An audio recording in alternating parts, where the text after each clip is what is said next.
Keliko Zapa, Nikos Kelimaska, Yosati, Korimos Shekila Maskaria, Rekos Keleko, Nobrelika Vrentale, Koromos Kelimasaki Baye, Leto Bredica, Rakus Shekemeliko, Soto Brede, Rato Brekele, Brasakrato Moho Shaki Bande de Oscarie. O Ramashaki Baye. Os Cabralica Andre de Shakibra Aleko Sombrete. Rato Shakama Rato Sheke me breke legondo breke lava sheke maya. Mandi Cadigo Zekrati Labraco Sheke brele gombre di Rabosha Kadiga Baha. Parosh Makrine Ebretaka. Ebro Tekile Ekanta Maha Sheke. Korika Sambra Degebo Shakimaha Ura Shanibaye Orika Santaribaye Reko Zombre Legabo Shakimaye Leko Sataye Lekondo Preliga Baha Rimama Shakibaye Rimama Skelebo Santa Ekoromos Kelebreda Rado Brekele Manda Kariondo Brekila Bashakibaye Resh Makrosataye Makros Kelebraski Roshakibaye Eros Eligra Ando Braski Roshabande Egrato Sobrelega Mande Oh Shakibaye Shekerebo Sotari Baramashi Libros Kelebraski Roshakibaye Rahos Kendelebos Kenda Brasi Krondo Preliga Brasa Kibaye Oh Shakamane Seketara Likurama Reke Shendelebo Sotorobo Eriko Shendeleboske Egrimash Kabralika Bruski Mehe Rato Shabaye Rato Shataribako Sotabralike Oh Shakimaya Onza Braliga Angre Direboski Lebra Asanto Koshima Liba Zonta Karimaye Libo Romoski Lebra Anza Greto Shabra Libra To Shakabaye Ramashin Teleboskari Ondo Braliga Andres Kumaha Oshike Maila Kosombre de Gebaha Ozingrata Bradega Mezingro Moshkira Baha Brato Brekelebo Shekibaya Shaka Sikabaya, Livorono Bregila Bradesha Maha, Live Cumbres Geshila Baha, Kasuta Brale, Kesmungroto. Bonjour tout le monde.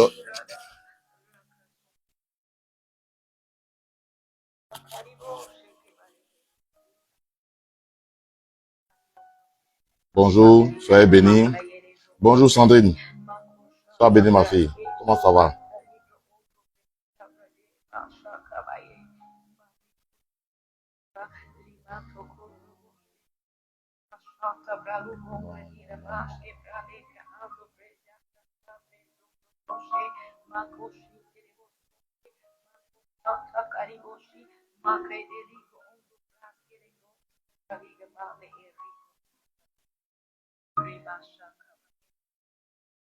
Bonjour tout le monde, que Dieu vous bénisse et que sa paix demeure avec vous.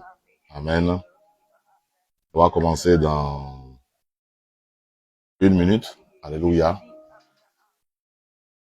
Nous étions en jeûne, donc j'ai arrêté un peu les directs pour me consacrer au jeûne. Maintenant que le jeûne est fini, on peut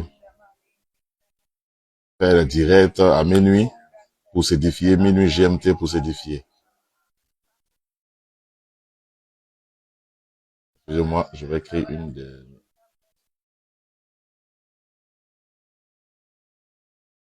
Amen, je vais prier. Seigneur, nous bénissons ton nom. Nous sanctifions ce temps de prière, ce temps de révélation, ce temps de puissance, ce temps de parole, que ta gloire se manifeste. Bonjour Diak Zibo, comment ça va? Bonjour Sandrine, bonjour mon grand frère Germain. Amen, que Dieu vous bénisse. Portez-vous bien.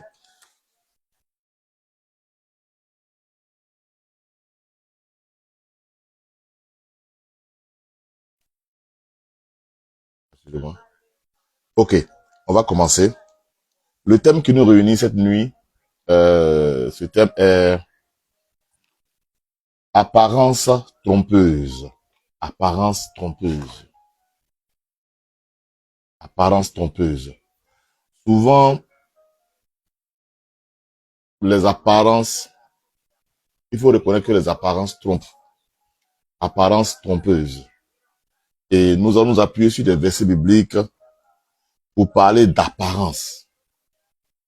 Amen. Pour parler d'apparence. Plusieurs personnes n'arrivent plus à prier à cause des apparences. Plusieurs personnes ont peur aujourd'hui à cause des apparences. Amen. Apparence trompeuse. Je vais lire la Bible dans le livre. Vous pouvez partager le direct, hein, s'il vous plaît. Partagez le direct pour aider quelqu'un qui ne dort pas à pouvoir prier. Amen. Apparence trompeuse. Les apparences. Vous voyez, plusieurs personnes vivent avec des masques, mais plusieurs personnes aussi effraient des personnes à cause de leur apparence. Bonjour, prophète John. Comment ça va? Je vais lire 1 Samuel chapitre 16. 1 Samuel chapitre 16. Verset 1. À partir du verset 1. La Bible dit ceci. L'Éternel dit à Samuel, quand cesseras-tu de pleurer sur Saül? Je l'ai rejeté, afin qu'il ne règne plus sur Israël.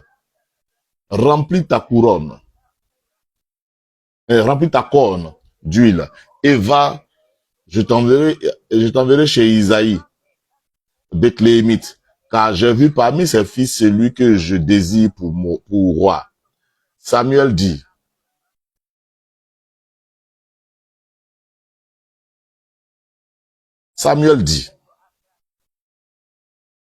comment irai-je? Saül l'apprendra et il me tuera. Et l'Éternel dit, tu amèneras avec toi une génisse et tu diras, je viens pour offrir un sacrifice à l'Éternel. Tu inviteras Isaïe au sacrifice. Je te ferai connaître ce que tu dois faire. Et tu oindras pour moi celui que je te dirai. Verset 4. Samuel fit ce que l'Éternel avait dit, et il alla à Bethléem. Les anciens de la ville accoururent effrayés au devant de lui, et dirent, ton arrivée annonce-t-elle quelque chose d'heureux?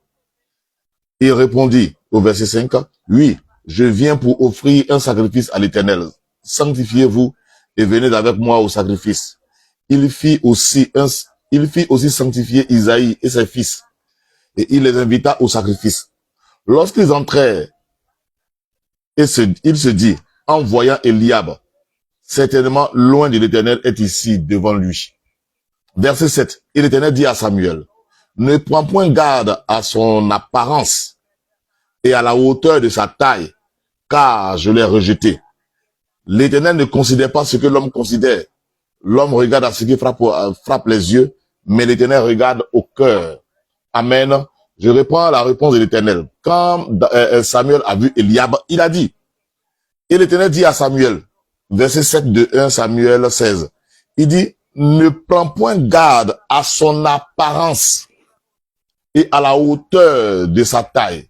Ne prends point garde à son apparence. Est-ce qu'on est ensemble? Il dit, ne prends point garde à son apparence. Bien aimé, je suis venu parler des apparences cette nuit. Docteur Dolé, joyeux anniversaire. Je n'ai pas pu t'appeler la journée, mais je crois que je vais t'appeler demain. Amen. Aujourd'hui, j'ai eu plusieurs réunions, donc j'ai pas pu t'appeler. Mais demain, on va t'appeler. Je continue. Il dit, ne regarde point à son apparence. L'apparence, c'est quoi? C'est le côté visible d'une personne, d'un immeuble, amen, d'un objet, d'un être, amen. Amen. L'apparence, c'est ce qui apparaît, c'est ce qu'on voit. Et Dieu dit à Samuel, qui était un grand prophète, un bon prophète, il n'est pas un mauvais prophète, un bon prophète. Dieu lui dit, ne regarde pas à son apparence. Ne regarde pas. Bien aimé, savez-vous que Dieu, le diable, utilise la plupart du temps, les apparences pour... bonjour Dosso, comment ça va? Amen. La plupart du temps, le diable utilise les apparences pour nous effrayer. Et le diable utilise les apparences pour nous refroidir. Le diable utilise les apparences pour nous faire croire que Dieu nous a rejetés, Dieu nous a abandonnés, que nous avons perdu le combat. Amen. Est-ce que vous avez remarqué ça? Et Dieu a dit, ne regarde pas à son apparence et ne regarde pas aussi à sa taille. Amen. Ne regarde pas à sa taille. Vous savez, il dit, ne regarde pas à son apparence, ne regarde pas à sa taille. Bien aimé, ce qui est grand n'est pas forcément une chose que Dieu agrée. Dieu aime l'humilité. C'est pourquoi vous allez voir le signe d'une personne qui prie, c'est la génuflexion, c'est se mettre à genoux. Donc, il ne regarde pas à sa taille. C'est pas tout ce qui tient debout que Dieu a élevé ou bien que Dieu a stabilisé. C'est pas tout ce qui tient debout. Amen. Je dis bien, je pèse mes mots, c'est pas tout ce qui tient debout que Dieu a fortifié. Non. Il dit, ne regarde pas à son apparence, ne regarde pas aussi à sa taille, parce que je l'ai rejeté. Souvent, on a peur de certaines personnes à cause de leur position sociale. Leur position sociale. Ou bien on s'attache à des personnes à cause de leur position sociale. On croit que marcher avec un ministre du gouvernement, marcher avec le président, marcher avec un PDG, marcher avec une personne socialement nantie peut nous donner l'assurance, amen, que nous allons réussir quelque chose. Je parle d'apparence trompeuse. Bien aimé, je veux t'amener dans une certaine profondeur de prière par ce message de cette nuit pour que tu comprennes que Dieu est avec toi, que Dieu n'est pas aussi avec certaines choses. Amen. Donc, l'humilité, la taille, l'humilité, la position. Quelle est la position? Il dit, ne regarde pas à son apparence, ne regarde pas à sa taille, parce que je l'ai rejeté. Alléluia. On va lire un passage. Genèse chapitre 2, versets 16 à 17.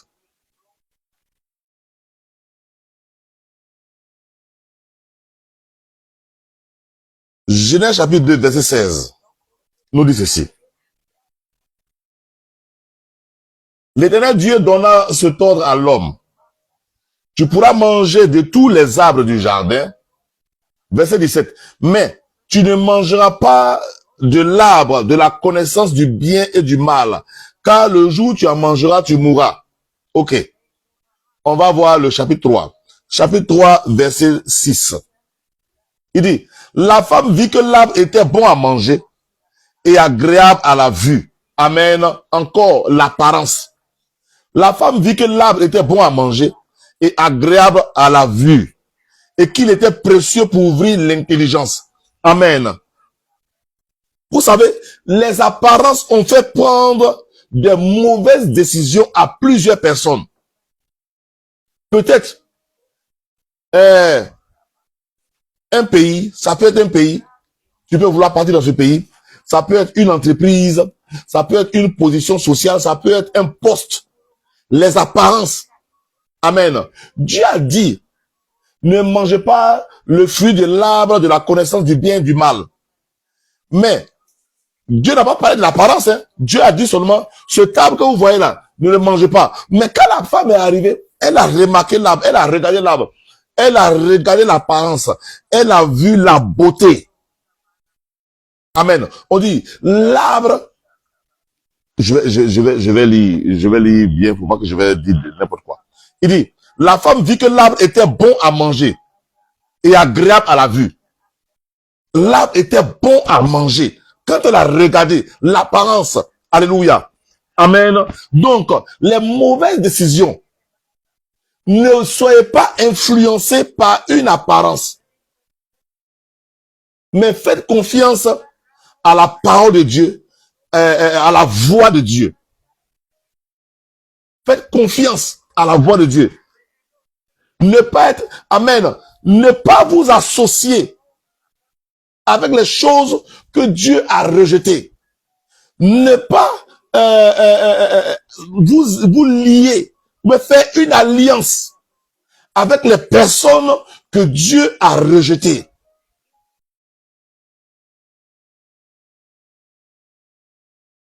Il y a des amitiés qui ont créé des problèmes. Je n'ai pas dit des amitiés qui ont créé des problèmes à plusieurs personnes. Il y a des personnes qui ont entendu seulement votre histoire. Vous leur avez expliqué. Mais c'est des gens, amen, que Dieu a rejetés. Et parce qu'ils ont entendu seulement votre projet est bloqué. Votre vie est bloquée parce qu'ils ont entendu. Amen. Dieu dit, l'arbre qui est au centre du jardin là, Dieu ne même pas le toucher parce que en le touchant, il y a la mort dedans. Déjà même, il parle même pas de toucher. Il dit, ne regardez même pas. La femme, quand elle a regardé l'arbre, il y a une mort spirituelle, il y a une mort interne. Elle avait perdu ce lien qui faisait que Dieu pouvait leur parler. Ils ont perdu beaucoup de choses. Elle dit, l'arbre était, c'est-à-dire, parce qu'ils ont regardé déjà, c'est fini. Et quand ils l'ont mangé, vous savez ce qui s'est passé? Quand ils ont mangé l'arbre, Dieu les a chassés du jardin d'Éden. Dieu les a chassés de sa présence. Il y a des gens avec lesquels vous marchez. Vous pouvez perdre la présence de Dieu. Il y a des lieux, amen, à cause de leur apparence, vous allez perdre. Regardez, comment il s'appelle? Abraham est venu de son pays avec son neveu Lot.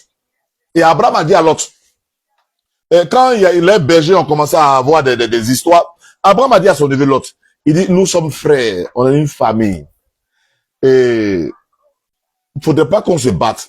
Voici le pays là, Dieu nous a donné tout le pays. Dieu nous a donné tout le pays. Si tu vas à gauche, j'irai à droite. Si tu vas à droite, j'irai à droite. On dit, Lot a levé les yeux. Il a regardé aux alentours. Il a regardé à l'entour. Il a vu. Et il a vu la plaine. Il a vu l'aspect. Il a vu l'apparence d'un territoire. Il a vu. Et il a dit, waouh. Mais je peux aller là-bas. Et la Bible nous dit, ce lieu ressemblait à un jardin que Dieu a béni. L'apparence. Parce que quand il a regardé, ça ressemblait à ce que Dieu a béni.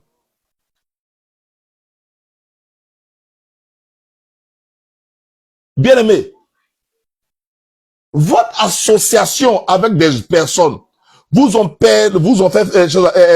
fait perdre une position sociale, une position auprès de Dieu, une position dans la vie, une position auprès de l'argent. Vous avez perdu quelque chose.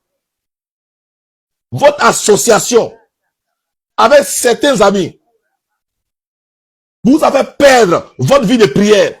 Votre association avec certaines personnes vous a fait perdre, amen, certains dons, certains privilèges. Votre association. J'étais avec mon mentor aujourd'hui, il racontait une histoire. Et dans cette histoire-là, il disait quoi? Il dit, il y a un monsieur, il connaissait quelqu'un.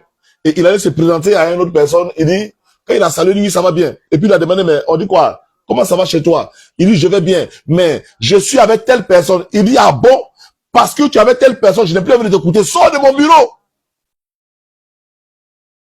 Parce que tu es avec telle personne, je n'ai plus envie de t'écouter. Alors qu'il était disposé au départ pour l'aider, pour l'introduire, pour lui donner du travail. Mais il dit, parce qu'il marche. Il dit, comme tu marches avec telle personne, tu es venu avec la...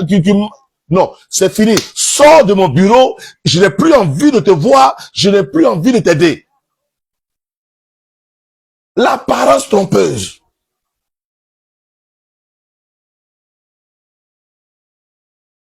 Amen. Tout ce qui est beau n'a pas forcément la racine de Dieu. Tout ce qui est glorieux n'a pas, on le sait tous, n'a pas été forcément cautionné par le Seigneur. À la fin, on va faire une prière. On va faire une bonne prière qui va t'aider, qui va m'aider, qui va nous aider à aller de l'avant. On va lire encore un passage. L'arbre était bon à manger. Ne pas être associé à ce que Dieu a rejeté. Vous voyez, Saül, au départ, quand vous avez lu 1 Samuel 16, verset 1, Dieu a dit à Samuel, pourquoi tu pleures sur Saül? Je l'ai déjà rejeté. Si Samuel continuait de les attacher à chose, comment ça s'appelle, à Saül, Dieu allait le rejeter aussi. Il allait chercher un autre prophète, un autre juge, qui allait venir oindre le prochain roi.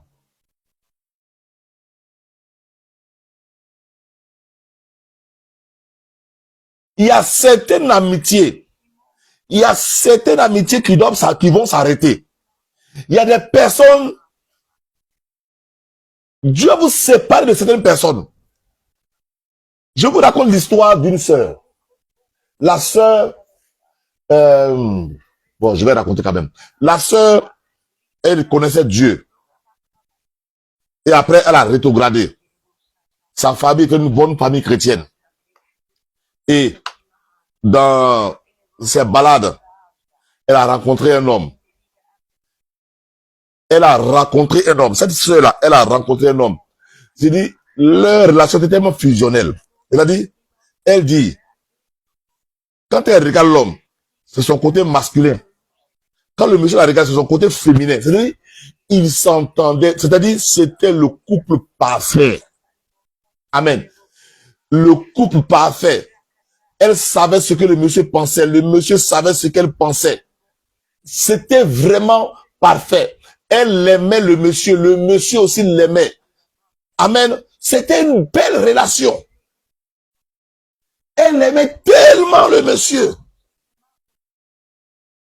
que son amour pour le monsieur l'empêchait de revenir vers Dieu, de redonner sa vie à Jésus. Et à un moment, elle a eu un songe, elle est retournée à l'église. Quand elle est retournée à l'église, la première des choses que Dieu lui a demandé, c'est de se séparer de cet homme-là. Elle dit, ça lui a fait mal. Mais Dieu avait rejeté ce monsieur. Elle seule était avec lui, mais Dieu l'avait rejeté. Si elle voulait avoir encore l'amour, la présence, la paix avec Dieu, elle devait laisser partir ce monsieur qui détruisait sa relation avec Dieu, qui n'arrangeait pas sa relation avec Dieu.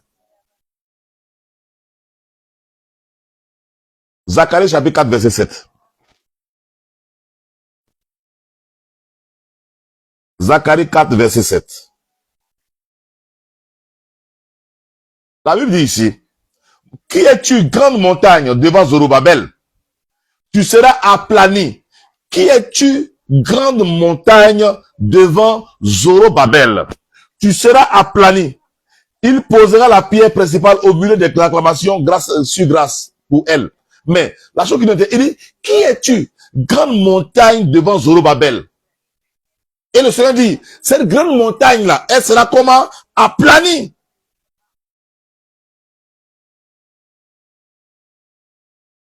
Il y a des gens qui sont complexés par eux-mêmes leur propre image. Il y a des gens qui sont complexés, c'est-à-dire, il y a des gens qui n'aiment pas leur apparence. Amen. Il y a des gens qui sont complexés par leur taille, par leur situation sociale actuellement. Il y a des gens, ils vont mentir sur la situation.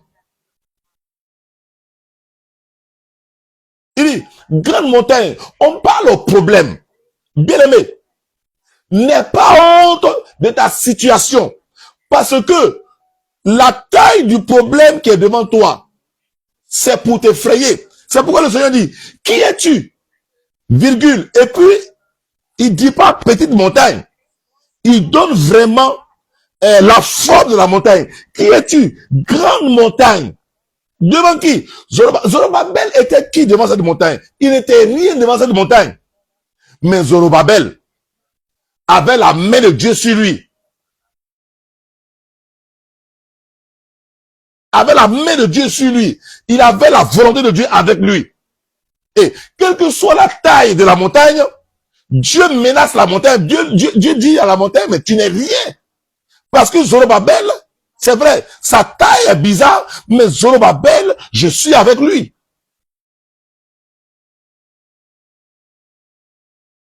Satan lui dit, qui es-tu? Grande montagne de blocage, grande montagne de pauvreté, grande montagne de chômage devant moi. Parce que notre Dieu n'est pas un Dieu paresseux. C'est un travailleur. Alors, si Dieu dit, vous allez manger la sueur de votre front, mais pourquoi est-ce que la taille de ce chômage t'effraie? Il dit, qui es-tu, grande montagne devant Zorobabel? Qui es-tu? Qui es-tu? Virgule. C'est-à-dire, Dieu d'abord dit même pas le nom de la montagne. Il dit, qui es-tu? Et puis après, il nomme. Il dit, grande montagne. Quelle que soit ta taille, quelle que soit ton immensité, qui es-tu? Bien-aimé, quelle est cette situation qui t'effraie actuellement? Quel est l'événement qui est en train de t'effrayer actuellement? Quelle est cette décision qui t'effraie actuellement? Actuellement, là où tu es, où tu m'écoutes, il y a une situation qui est en train de t'effrayer. Elle ressemble à la montagne qui était devant Zorobabel. Elle ressemble au problème auquel Zorobabel était confronté. Dieu l'a appelé grande montagne. Qui es-tu?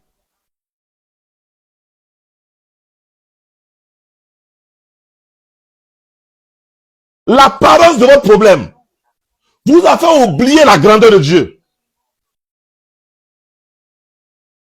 L'apparence de votre problème vous a trompé et vous a fait oublier que la prière est puissante. La prière est puissante pour sauver. La prière est puissante pour délivrer. La prière est puissante pour renverser. La prière est puissante pour fondre la mer rouge. La prière est puissante pour faire sortir l'eau du rocher. Qui es-tu? Grande montagne.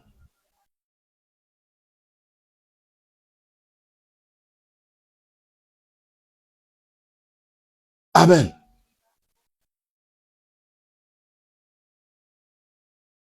La situation ne doit pas te faire perdre.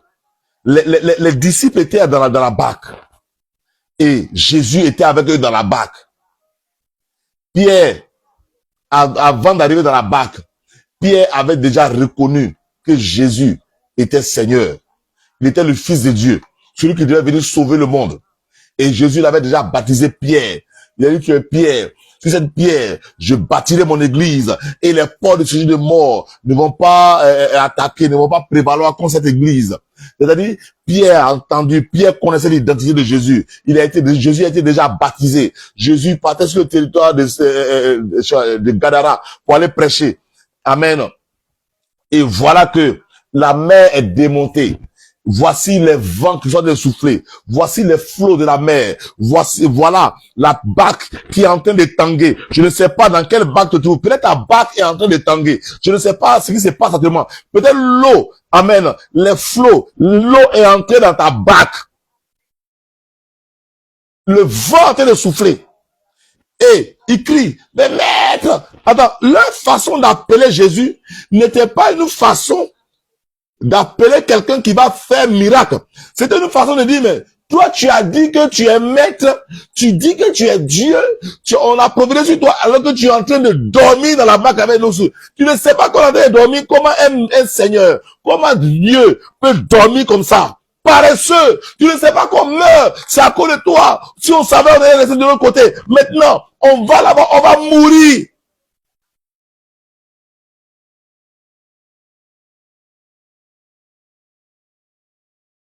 Il y a des gens actuellement qui me regardent, qui prient par habitude, parce qu'ils sont habitués à prier. Sinon, il n'y a plus de conviction. Ils ne pensent pas que leur prière peut agir. Ils ne pensent pas que leur prière va agir.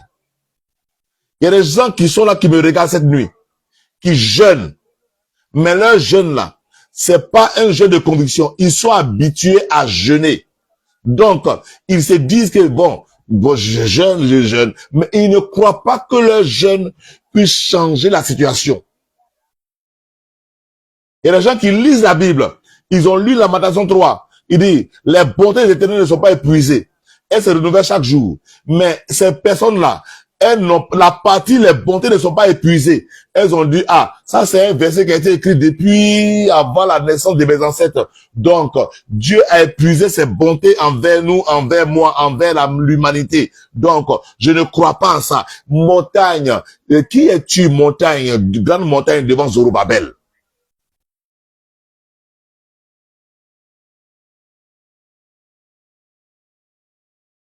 Qui es-tu?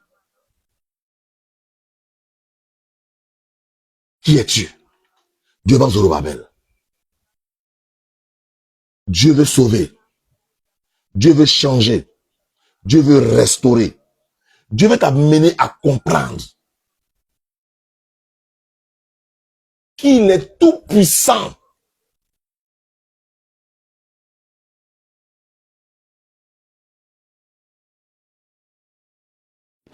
Ta situation, cette situation a tué ta foi. Cette situation, tu crois en Dieu pour d'autres choses, mais plus pour, tu ne crois pas en Dieu pour des miracles.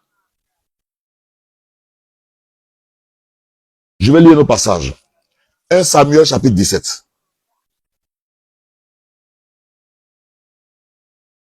1 Samuel 17 verset 42. Et on va prier. On parle de David et du Philistin Goliath. Regardez ce qui se passe.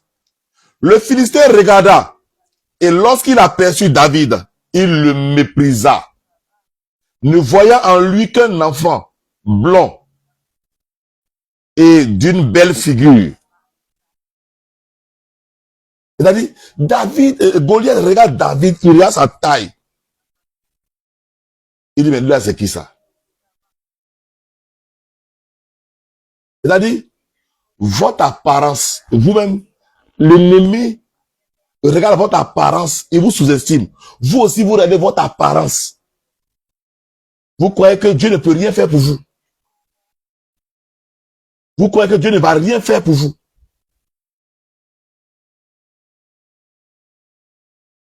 Vous croyez que Dieu ne fait, Dieu fait pour les autres. Mais il ne fait pas pour vous. Dieu fait pour les autres. Le Philistin l'a méprisé. Le Philistin, lui, l'a méprisé. Mais vous-même, vous méprisez. Vous méprisez votre force. Vous méprisez votre intelligence.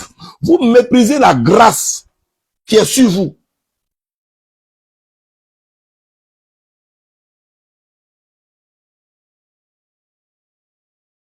C'est-à-dire, vos ennemis vous méprisent. Vous aussi, vous vous méprisez. Mais regardez encore ce que Goliath va dire au verset 45. C'est ça, au verset 45a. David dit aux Philistins, tu marches contre moi avec l'épée et la lance et le javelot. Donc, regardez les armes que Goliath a prises contre lui. La lance, l'épée, le javelot. Ah, c'est pas de jeu, hein. Tu marches contre moi avec l'épée, la lance et le javelot. Regardez les armes. Souvent, vous regardez l'arsenal de votre ennemi. Vous regardez souvent votre concurrent. Vous regardez sa logistique. Vous êtes effrayé. Vous oubliez que vous, c'est Dieu qui vous a dit de venir faire ce que vous êtes en train de faire. Mais lui, c'est son argent qui est en train de parler pour lui. Est-ce qu'on est ensemble? Regardez, il dit, regarde, David a vu ses armes. Il dit, tu viens contre moi avec l'épée, avec la lance et le javelot. Hein? Contre une personne que lui méprise. Il vient avec une épée, un javelot et une lance. Regardez maintenant l'arme de David. Au verset combien 49. On dit, David mit la main dans sa gibecière. Il prit une pierre. Il a pris une pierre. Quelqu'un vient se battre. Le gars a 3 mètres de hauteur. Il vient avec une lance, un javelot, plus oui, une lance, une épée, une lance et un javelot. En plus, il est grand. On dit, il y a 2 personnes qui soulevaient son bouclier.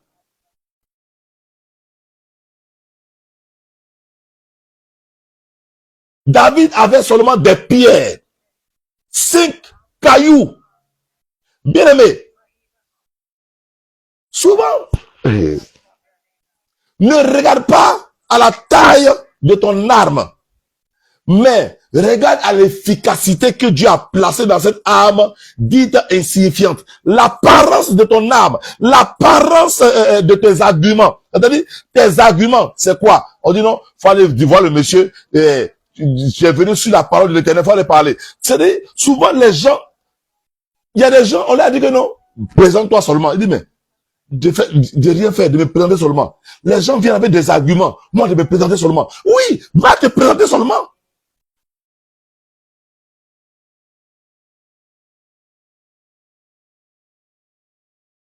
Bien-aimé, l'arme que nous avons, c'est la parole, c'est la prière.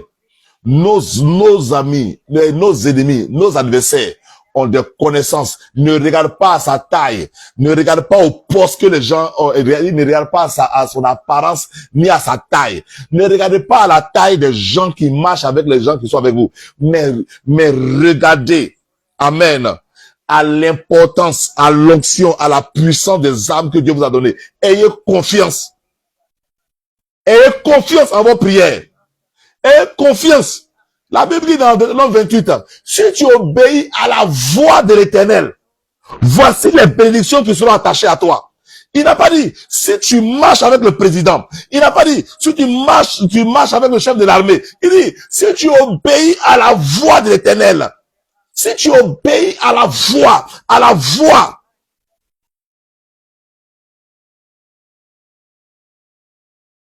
Je vais prier pour quelqu'un. Tu ne fais pas attention. C'est ce que j'entends. Peut-être que tu es là, tu cherches une maison. Et toutes les maisons que tu cherches, tu vois dans le témoignage d'un homme de Dieu. La maison qu'il habite se trouve à Cocody Centre. Et dans le quartier, le loyer qui est moins cher coûte 300 000 francs. Sur toutes les maisons sont dans le secteur à 350 000 francs de loyer par mois. L'homme de Dieu est allé dans le quartier. Il dit, lui, il a 200 000 francs. Les gens ont commencé à rire. 200 000 francs, gagne pas maison dans le quartier là-bas. Il dit, lui, il va dans ce quartier il va chercher. Il est arrivé là-bas. Dans le même secteur, ses 2 voisins directs paient leur loyer à 350 000.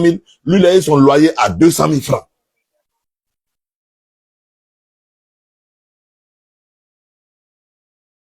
Les arguments que Dieu nous a donnés, nous ne les considérons pas. C'est pourquoi tu es en train de souffrir jusqu'à présent.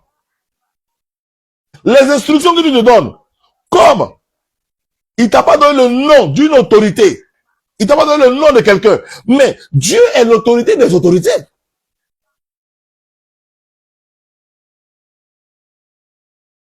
Je vais prier pour toi. Cette nuit, ne sois plus effrayé par cette montagne. Je prie que tu ne seras plus effrayé par ces problèmes. Tu ne seras plus effrayé par la position sociale de quelqu'un.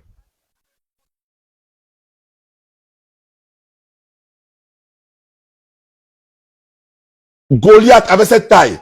Dieu l'a fait tomber. Amen. La montagne devant Zorobabel a été aplanie.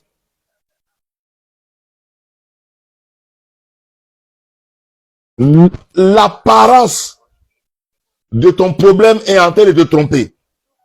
Et cette apparence est en train de t'amener à te décourager et à lâcher prise.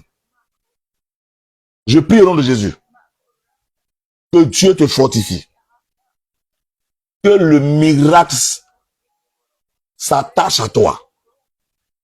Cette nuit, le miracle. Amen. Le Dieu de miracle, il va crier et la mer va s'arrêter. Amen. Il va se lever de la barque. Ta barque ne va pas chavirer. Cette situation ne te mènera pas à la honte. Cette situation ne va pas t'humilier. Bien au contraire, cette situation va révéler le héros qui est caché en toi. Je prie au nom de Jésus que Dieu t'élève, que Dieu te relève. Là où tu as été effrayé par ce que tu as vu, maintenant, l'Éternel te donne la force. L'Éternel maintenant te donne la force. L'Éternel te relève. Il relève ta tête. David n'avait que 5 petits cailloux et un seul petit caillou. C'est-à-dire, le caillou même, Goliath lui a dit, il dit, mais tu crois que moi je suis un animal? Tu viens contre moi avec des bâtons? On t'a dit que je suis un chien. On t'a dit que je suis un chien. Mais les armes de David étaient des armes puissantes, étaient plus puissantes que l'épée de Goliath, étaient plus puissantes que le javelot de Goliath et la lance de Goliath. Tu as une force extraordinaire en toi. Lève-toi, parce que le Dieu qui a toutes les solutions a déjà résolu, a déjà réglé le problème. L'Éternel a déjà résolu, a déjà arrangé. Cette maison, tu vas la trouver. Ce travail, tu vas le trouver. Amen. N'aie plus honte de ton apparence. N'aie plus honte de ta condition sociale. La condition dans laquelle tu te trouves. C'est parce que tu crois que c'est une humiliation que les gens se moquent de toi. Sinon, c'est une situation normale. Et par elle, Dieu va te lever plus à une autre hauteur. Je prie au nom de Jésus-Christ de Nazareth. Là où des situations étaient en train de t'effrayer. C'est comme il y a une soeur actuellement. Tu es avec un homme et tu as peur. Tu as peur. Tu as peur de quoi? Ton Dieu veut te donner l'assurance.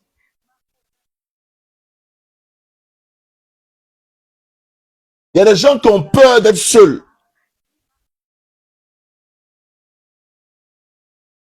Il y a des gens qui ont peur d'être seuls, de rester seuls.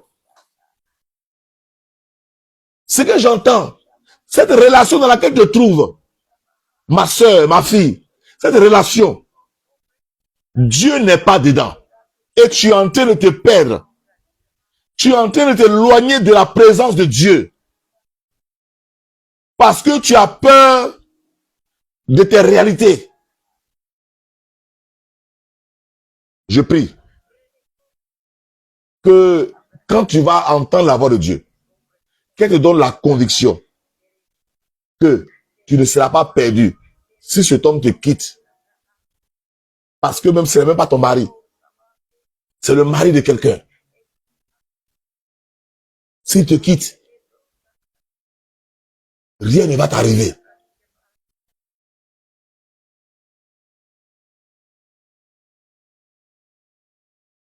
Je prie encore au nom de Jésus. Seigneur, Tu as un fils actuellement, tu as une fille actuellement, qui est en train de regarder une situation, comme Ève a regardé le fruit de l'arbre qu'on lui avait défendu de manger.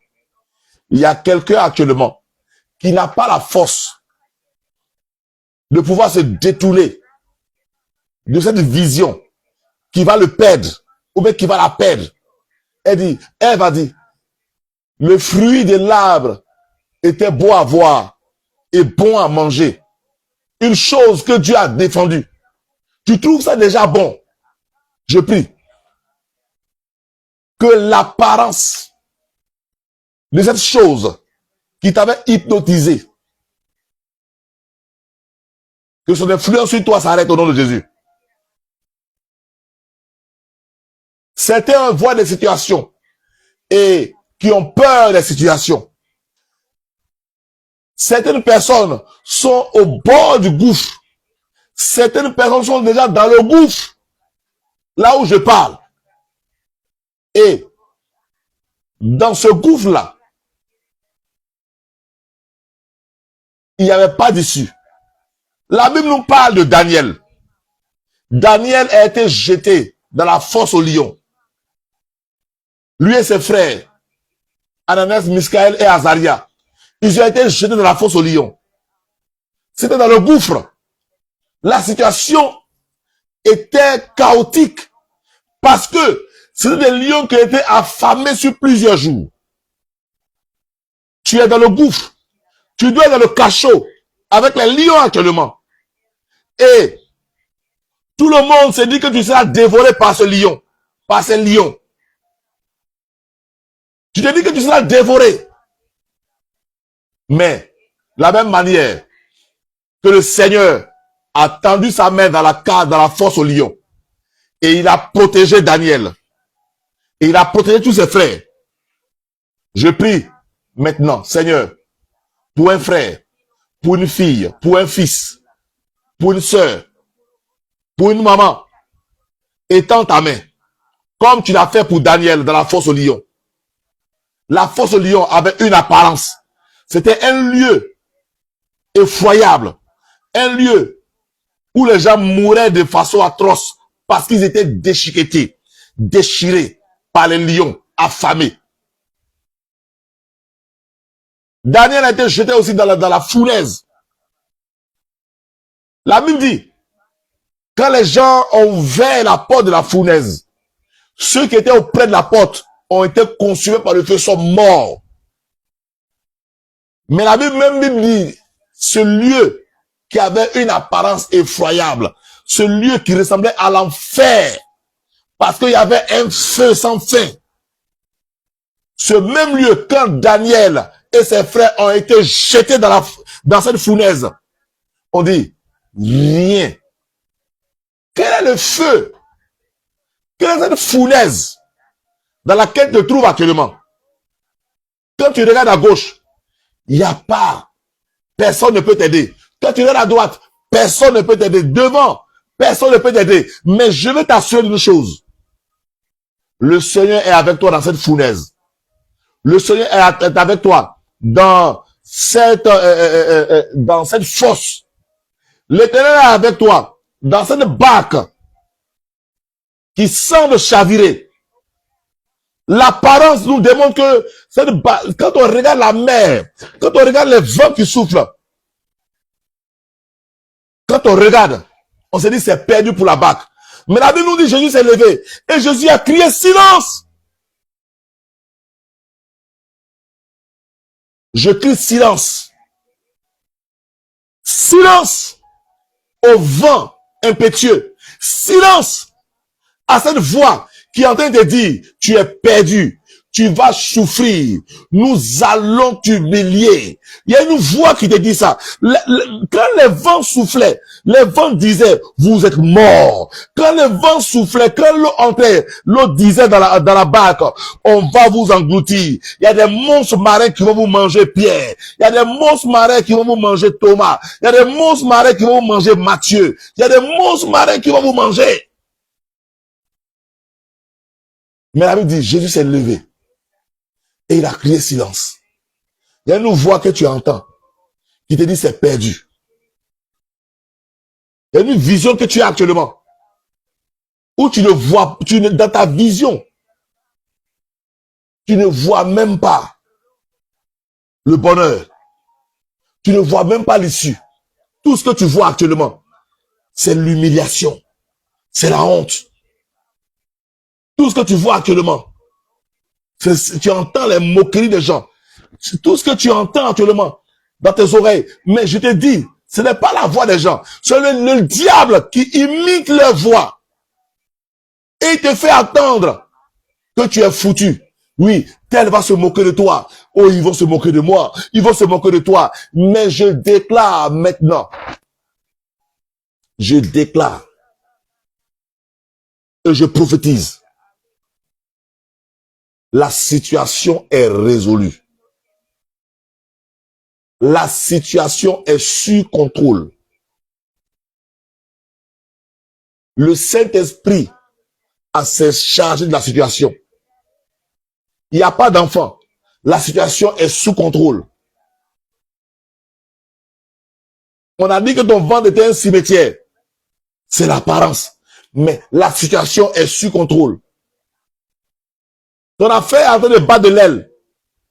C'est une apparence. Le Saint-Esprit a déjà pris le contrôle. Et Jésus a dit silence. La Bible dit que Dieu est omniprésent. Et là où tu es, cette situation n'est pas pour la honte. Cette situation, c'est pour la gloire de Dieu. On dit Lazare est mort. Lazare est mort. Quand Jésus est arrivé, l'apparence, Lazare était dans une tombe pendant plus de 4 jours.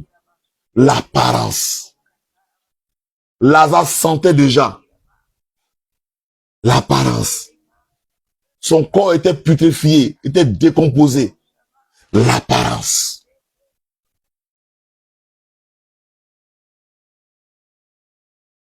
L'apparence. L'apparence. L'apparence. Apparence trompeuse. Apparence trompeuse. Je bénis vos vies. Et cette nuit est la nuit où l'Éternel va faire éclater sa gloire. Cette journée qui va venir après cette nuit, c'est la journée où ton Dieu va te faire du bien. L'apparence. Demeure béni. Et que je veux que tu pries. Que Dieu t'éloigne des personnes qu'il a déjà rejetées. Que Dieu se révèle à toi. Pour ne pas que tu fasses alliance avec une personne qu'il a déjà rejetée. Pour ne pas que tu fasses affaire avec une personne qu'il a déjà rejetée.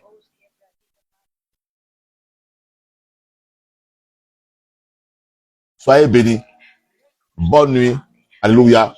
Et que la paix de Dieu soit avec vous. Demain, nous allons nous retrouver encore pour un autre temps de prière. Amen.